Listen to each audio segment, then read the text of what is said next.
I'm Michael. How may I help you? I see. You have difficulty installing a program. You've already uninstalled that program and tried to put it back in, and it's still failing. Is that the program you're having trouble with? May I see it, please? Thank you. Is this the only program you're experiencing a difficulty with? And you're sure, of course, that your computer meets the system requirements of this software, right? Okay. One clue you gave me just a little bit ago is you told me you've uninstalled this program and put it back in, and it's still failing. That may actually indicate a very simple solution. When we have a problem with a program of any kind, and we take that bad software out, there are actually 4 steps involved in the process of restoring that program to a right relationship with our computer's operating system. One easy way that I often help customers remember that is to talk about the 4 R's. Remove, restart, restrict, and replace. Let's take a look at those steps one by one. Remember, computers only do what their software tells them to do. Therefore, the first step in solving a software problem is to remove the software which is causing the problem. Simply put, we take out the bad before we put in the good.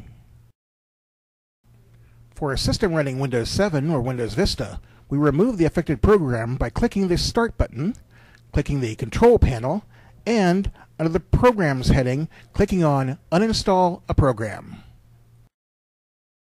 For a system running Windows XP or earlier, we remove the affected program by clicking the Start button, clicking the Control panel, and clicking the Add or Remove Programs heading. For a Macintosh system, we remove the affected program by first opening the main hard disk in the macOS Finder. Usually this drive is named Macintosh HD. Then find and open the Applications folder. Now locate the folder named after the affected program. Click and hold the mouse button and drag the folder to the trash icon. Finally, empty the trash. If we were to tear down an old house and build a new house on the site, we would need to pick up all the rubble from the demolition to ensure a good foundation on which to build. When we follow the 4 R's, restarting the computer cleans up the system resources the old software was using.